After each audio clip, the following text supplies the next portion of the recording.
Students, इस video में बात करेंगे history of economic thought, economic ideas of Joseph Alois Schumpeter. इनके द्वारा दिया गया जो आइडिया है, शम्पीटर के द्वारा दिया गया जो आइडियाज़ है इकोनॉमिक्स के, वो आज हम बात करेंगे। सबसे पहले इन्होंने बात करी मेथड्स ऑफ स्टडी यानी कि इकोनॉमिक एनालिसिस जब भी करा जाए तो सबसे पहले इम्पॉर्टेंट इन्होंने बताया कि दो मेथड इम्पॉर्टेंट है जिनको ज़्यादातर जो स्टूडेंट जानते हैं। वो कौन से मेथड है? Inductive method and deductive method. Two methods ऐसे इन्होंने बताया जो बहुत इंपॉर्टेंट है किसी भी इकोनॉमिक साइंस की स्टडी करने के लिए। तो इन्होंने टू मेथड की इंपॉर्टेंस बताई है जो बहुत ज़्यादा इंपॉर्टेंट है, that is a inductive method and deductive method. सबसे ज़्यादा इन्होंने किसको बताया? डिडक्टिव मेथड के बारे में बताया, यानी कि डिडक्टिव मेथड बहुत इफेक्टिव है प्राइस थ्योरी में, और इंडक्टिव मेथड है स्टडी ऑफ इकोनॉमिक ऑर्गेनाइजेशन, यानी कि इकोनॉमिक फर्म, इकोनॉमिक ऑर्गेनाइजेशन की पूरी ऑर्गेनाइजेशन की जो वेल्थ है उसके स्टडी में इंडक्टिव मेथड बहुत इंपॉर्टेंट रोल प्ले करता है, क्योंकि वो फैक्ट के ऊपर बात करता है, वो लॉजिक के ऊपर बात करता है। तो डिडक्टिव मेथड प्राइस थ्योरी में और इंडक्टिव मेथड इन्होंने इकोनॉमिक ऑर्गेनाइजेशन की लिए सूटेबल बताया। सो मेथड ऑफ स्टडी में इन्होंने इकोनॉमिक साइंस के लिए इंडक्टिव और डिडक्टिव मेथड की इम्पोर्टेंस के बारे में बात करी है। इसके बाद शम्पीटर कहते हैं इन्होंने क्या करा था? स्टैटिस्टिकल मेथड को फॉलो करा जो बिजनेस साइकिल में बहुत काम में आता है। And later he realize that is not useful, historical method was the most important for one name. इन्होंने स्टैटिस्टिकल मेथड भी यूज़ करे, कुछ मेथड इन्होंने खुद ने यूज़ करे जो बिजनेस साइकिल में स्टडी में बहुत काम में आते हैं, और इन्होंने इसी टाइम पे मैथमेटिक्स को एक्सेप्ट करा जो इम्पॉर्टेंट टूल है साइंस ऑफ इकोनॉमिक्स में। यानी कि इन्होंने स्टैटिस्टिकल मेथड के ऊपर बहुत ज़्यादा खुद की स्टडी रही है इनकी, और इन्होंने उसी टाइम पे मैथमेटिक्स के इम्पॉर्टेंट टूल यानी कि मैथमेटिक्स को भी इकोनॉमिक्स का एक पार्ट बनाया, इकोनॉमिक्स का पार्ट समझा और उस चीज़ के ऊपर बहुत स्टडी करी। तो एक तरीके से हमने पढ़ा कि मेथड ऑफ स्टडी में इन्होंने इंडक्टिव डिडक्टिव की बात बताई है और स्टैटिस्टिकल मेथड का यूज़ के बारे में इन्होंने बताया। फिर इन्होंने बताया कि रोल ऑफ एंटरप्रेन्योर क्या होता है। रोल ऑफ एंटरप्रेन्योर के बारे में बता रखा है। सबसे ज़्यादा जो एंटरप्रेन्योर होता है उसका इकोनॉमिक डेवलपमेंट में बहुत इंपॉर्टेंट रोल है। इकोनॉमिक डेवलपमेंट में इंपॉर्टेंट रोल किसका है? एंटरप्रेन्योर का है। एंटरप्रेन्योर कौन सा एंटरप्रेन्योर? जो न्यू आइडियाज़ लेकर आता है, इनोवेशन लाता है और इकोनॉमिक एक्टिविटी में कुछ नया करता है। तो इन्होंने सबसे इंपॉर्टेंट बात क्या बताई है कि एंटरप्रेन्योर का इकोनॉमिक डेवलपमेंट में रादर देन ऑर्डिनरी बिजनेसमैन से ज़्यादा इम्पॉर्टेंट रोल है। नॉर्मल जो बिजनेसमैन है उनका इतना रोल नहीं जितना एंटरप्रेन्योर का है, क्योंकि एंटरप्रेन्योर नए नए स्टार्टअप्स लेकर आता है और नए नए इनोवेशंस लेकर आता है। इनोवेशन के बारे में इन्होंने बताया कि न्यू गुड या नए मेथड ऑफ प्रोडक्शन को अपनाना, यानी कि नए आइडिया लेके आना बिज़नेस के अंदर, नए गुड्स को बनाना, नए मेथड ऑफ प्रोडक्शन को अपनाना, नए मार्केट की ओपनिंग करना, नए सोर्स ऑफ सप्लाई को लेकर आना, रॉ मटेरियल का या सेमी मैन्युफैक्चर्ड गुड्स को मैन्युफैक्चर में बदलना। Introduction of organization in an industry, यानी कि इंडस्ट्री के अंदर ऑर्गेनाइजेशन के गुड्स को इंट्रोड्यूस करना और आगे बढ़ना। तो इन्होंने रोल ऑफ एंटरप्रेन्योर बहुत इंपॉर्टेंट तरीके से बात करी है। उसके बाद इन्होंने बात करी कि इनोवेशन का पीछे का रिजल्ट क्या है, मतलब इनोवेशन का फैक्टर क्या है। इनोवेशन करने का बिहाइंड का फैक्टर है प्रॉफिट, और इसी प्रॉफिट एक्सपेक्टेशन को लेकर एंटरप्रेन्योर एक इंपॉर्टेंट रोल प्ले करता है इकोनॉमिक ग्रोथ में। अगर ये चीज़ नहीं रहेगी, प्रॉफिट एक्सपेक्टेशन नहीं रहेगी, तो ग्रोथ स्लो हो जाएगी, और अगर प्रॉफिट नहीं मिलेगा तो भी आगे वो एक तरीके से बाउंड हो जाएगा, यानी कि आगे नहीं बढ़ पाएगा। तो इनोवेशन में सबसे इम्पोर्टेंट जो बिहाइंड का मोटिवेटिंग फैक्टर है वो इन्होंने बताया कि प्रॉफिट एक्सपेक्टेशन। जितनी अच्छी प्रॉफिट एक्सपेक्टेशन होगी उतना अच्छा इनोवेशन यहाँ पे इन्होंने बताया। इनोवेशन में आगे इन्होंने बात करी है कि हमारा खुद का एक सिस्टम है जो नए टेक्निक ऑफ प्रोडक्शन को अडॉप्ट करता है। जैसे हमने बात करी कि इकोनॉमिक ग्रोथ में सबसे इम्पॉर्टेंट पार्ट क्या है? फुल एम्प्लॉयमेंट की कंडीशन। फुल एम्प्लॉयमेंट की कंडीशन में प्रॉपर्ली कंपनी कंट्री के लोग पहुंच नहीं पाते, लेकिन नियरेस्ट पहुँच कर वो फुल एम्प्लॉयमेंट कंडीशन जैसा एक बिहेव करता है। तो जो शम्पीटर ने क्या कहा है कि नई टेक्निक ऑफ प्रोडक्शन को अपनाना बहुत इंपॉर्टेंट है किसी भी कंट्री की इकोनॉमिक डेवलपमेंट में, क्योंकि जैसे जैसे अपडेट होती जाएगी कंट्री, वैसे वैसे वो इकोनॉमिक ग्रोथ भी होती जाएगी। In his initial model Schumpeter eliminated profits and interest from general equilibrium theory. He assumed that all values are created by demand and that all costs were opportunity cost, and as there was no surplus, there was no profit. इन्होंने firm की initial state से final state के बारे में बात करी है। सबसे पहले फर्म को अपनी कॉस्ट के ऊपर यहाँ पे बात करनी पड़ती है, कॉस्ट को झेलना पड़ता है। जैसे जैसे कॉस्ट को कंपनी बियर करती है, बाद में वो एक ऐसे पॉइंट आता है जिसको हम क्या कहते हैं, नो सरप्लस नो प्रॉफिट के पॉइंट को ब्रेक इवन पॉइंट कहते हैं। ये एक ऐसा पॉइंट है जहाँ पे कंपनी को प्रॉफिट भी नहीं होता और लॉस भी नहीं होता। फिर इन्होंने बताया कि फर्म फिर आगे अब डिमांड के अकॉर्डिंग जब जब उसकी प्रोडक्ट की डिमांड बढ़ती है वैसे वैसे वो प्रॉफिट क्रिएट करती जाती है। तो इनोवेशन में बहुत ज़्यादा प्रॉब्लम आती है। इनडायरेक्टली तरीके से ये कहना चाहते हैं कि जैसे जैसे इनोवेशन बढ़ता है सबसे पहले फर्म को लॉस ही बियर करना पड़ता है, क्योंकि उसकी फ़िक्स कॉस्ट बहुत ज़्यादा रहती है। स्टार्टिंग में कोई बिज़नेस स्टार्ट होता है तो उसकी फ़िक्स कॉस्ट बहुत ज़्यादा रहती है। देन वो BE पे आता है, ब्रेक इवन पॉइंट पे, नो प्रॉफिट नो लॉस की कंडीशन में, और देन फिर वो प्रॉफिट क्रिएट करता है अगर उस प्रोडक्ट की डिमांड होती है। तो इनोवेशन में भी ज़्यादा रिस्क रहता है। Interest would not arise as entrepreneur had perfect knowledge of future. He then studied the effect of innovation on the working of economic system. इसलिए इन्होंने सबसे इंपॉर्टेंट इंटरेस्ट के ऊपर फोकस करने के लिए लिखा है। इन्होंने कहा है कि अगर एंटरप्रेन्योर को परफेक्ट नॉलेज होगी तो वो प्रॉपरली फ्यूचर के अंदर अच्छा इनोवेशन कर पाएगा। तो इंटरेस्ट जो है वो कब नहीं बढ़ता, जब तक नॉलेज नहीं हो। जैसे जैसे नॉलेज बढ़ेगी प्रोडक्शन को लेकर, टेक्नोलॉजी को लेकर, जो बिज़नेस करे उसकी लेकर, तो वहाँ पे इकोनॉमिक सिस्टम में उसका ग्रोथ का चांसेस बहुत तेज़ी से बढ़ेगा, क्योंकि नॉलेज इंपॉर्टेंट है। यहाँ पे इनडायरेक्टली रूप से शम्पीटर यही कहना चाह रहा है कि नॉलेज इंपॉर्टेंट है इंटरेस्ट के बजाय, मतलब प्रॉफिट के अलावा नॉलेज ज़्यादा ज़रूरी है, क्योंकि नॉलेज एक ऐसा पॉइंट है जो बिज़नेस के अंदर प्रॉफिट ला के दे सकता है। So he defined innovation introduction of economic use of an invention. Important line है कि इन्होंने क्या बताया कि इनोवेशन क्या है, एक इम्पॉर्टेंट इकोनॉमिक डेवलपमेंट और इन्वेंशन है। जैसे जैसे इनोवेशन क्रिएट होगा वैसे वैसे कॉस्ट गिरती जाएगी और प्रॉफिट आता जाएगा।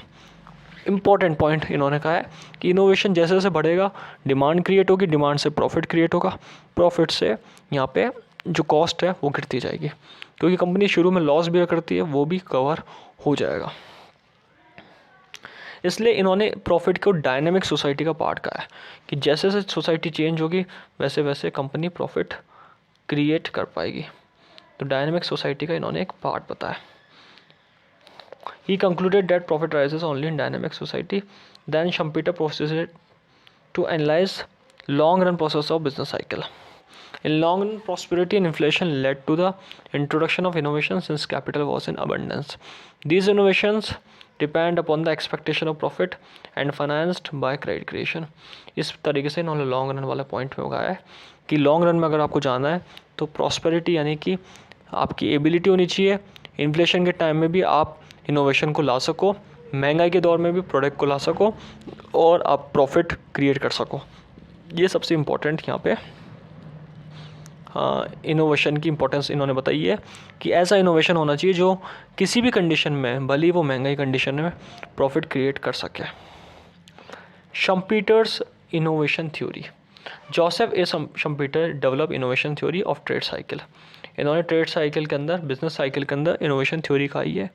इनोवेशन का इन्होंने मीनिंग बताया। First, discovery of new product. Second, नए मार्केट में आना, opening up new market. Third, reorganization of industry. Third point इन्होंने बताया। Fourth, development of a new method of production. चार बातें इन्होंने किस में बताई है? इनोवेशन में बताई है। कि इनोवेशन में कौन कौन सी बातें आती है? नए प्रोडक्ट को डेवलप करना, नए मार्केट की ओपनिंग करना, मतलब नए नए प्रोडक्ट ला के जब इनका कलेक्शन होगा तो वो एक मार्केट बन जाएगा जहाँ बहुत सारे बायर बहुत सारे इंटरेक्ट करेंगे। Reorganization of industry, development of new method of production. These innovation may reduce the cost of production, may shift the demand curve. Thus innovation may bring about changes in economic condition. तो इन्होंने innovation की importance बताई है, innovation का क्या role है, और वो इनोवेशन कॉस्ट ऑफ प्रोडक्शन को कम करता है और बाद में डिमांड कर्व को भी, यानी कि डिमांड को भी इंक्रीज़ करता है, जिससे इनकम इंक्रीज़ होगी और इनकम इंक्रीज के बाद वापस डिमांड बढ़ेगा, यानी कि प्रॉफिट बढ़ेगा। तो इनोवेशन का एक इन्होंने रिजल्ट बताया कि जैसे जैसे अच्छा इनोवेशन होगा, जो 4 बातें हमने पढ़ी है, discovery of new product, opening new market, reorganization of industry, development of new method of production, इससे ये चीज़ें आने से मार्केट में अच्छा प्रोडक्ट आएगा, कॉस्ट कवर होगी उस प्रोडक्ट से, डिमांड कब बढ़ेगी, डिमांड कब इंक्रीज़ होगा, यानी कि डिमांड इंक्रीज़ होगी, और इनोवेशन इकोनॉमिक कंडीशन को डेवलप करेगा। इन्होंने फुल एम्प्लॉयमेंट के लेवल पे भी बात करी है। Suppose at full employment level an innovation in the form new product has been introduce, innovation is finance by bank loan.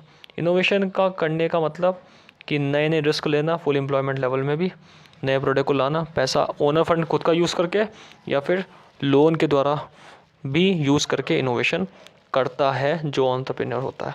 तो इनोवेशन एक ऐसा पार्ट है जो खुद के पैसे से भी करा जा सकता है, ओनर फंड से भी करा जा सकता है, और बोरोइंग फंड यानी कि बैंक लोन वगैरह लेकर भी करा जा सकता है, क्योंकि इसमें आइडियाज़, रिसर्च, डेवलपमेंट, बहुत सारे एक्सपेंसेस होता है, तो शुरू में कॉस्ट बहुत ज़्यादा रहती है। As there in full employment already factors of production have been withdrawn from others manufacture to manufacture the new product, hence due to competition for factors of production cost में go up leading of increase in price. इससे full employment level में factors of production का बहुत important तरीके से ध्यान रखना चाहिए, लैंड, लेबर, कैपिटल, टेक्नोलॉजी का। इनका यूज़ प्रॉपर होगा तो कॉम्पिटिटिव मार्केट में कॉस्ट कम होगी, नहीं तो cost may go up and lead increase in price, price ज़्यादा रहेगी। So when the new product becomes successful, other entrepreneurs will also produce similar product. This will result cumulative expansion and prosperity. ये बहुत important line है कि जैसे जैसे अगर product आएगा, सिमिलर प्रोडक्ट आएगा मार्केट में, वैसे वैसे डिमांड बढ़ेगी, इकोनॉमिक ग्रोथ बढ़ेगी, और प्रॉस्पेरिटी की एक इंडिकेशन है ये कि प्रॉस्पेरिटी भी तेज़ी से बढ़ेगा। फिफ्थ, इन्होंने कैपिटल पे बात करी है।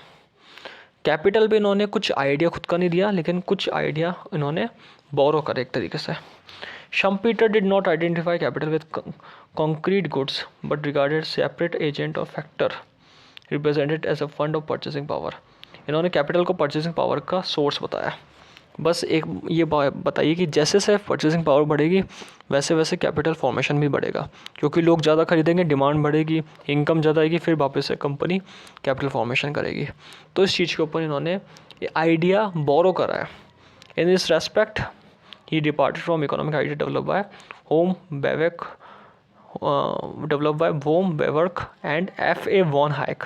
इनके आइडिया को इन्होंने बोरो करा है कि परचेसिंग पावर इंक्रीज होनी चाहिए कैपिटल फॉर्मेशन के लिए।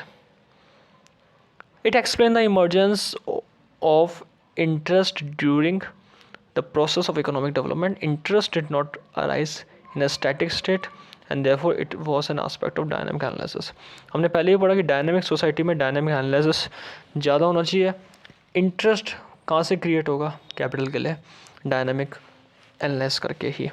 जो ज़्यादातर अलग अलग डिमांड क्रिएट होगी सोसाइटी से, अलग अलग जगह से डिमांड क्रिएट होगी, एक्सपेंडिचर बढ़ेगा, इनकम क्रिएट होगी, और वही कैपिटल प्राइस के रूप में कंपनी को मिलेगी, और फिर वो इनोवेशन के अंदर में आएगा और देन कैपिटल फॉर्मेशन होगा।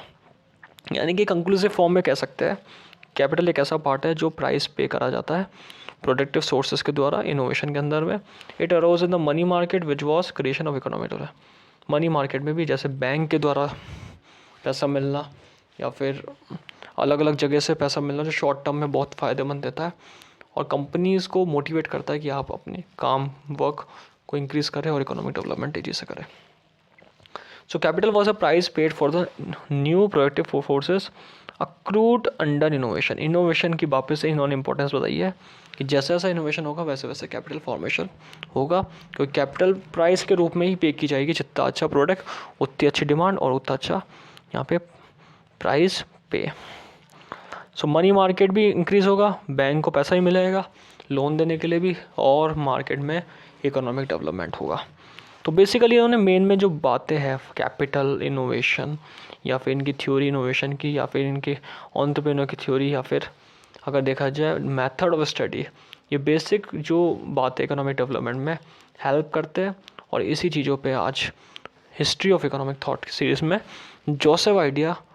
जोसेफ अलोइस शम्पीटर के आइडिया हमने यहाँ पे बात करी है। नेक्स्ट वीडियो में किसी नए इकोनॉमिक थिंकर के बारे में बात करेंगे। आई होप आप लोगों को इस वीडियो के समझ में आया होगा। हम नेक्स्ट वीडियो में नए इकोनॉमिक थिंकर के साथ फिर मिलेंगे। थैंक्स।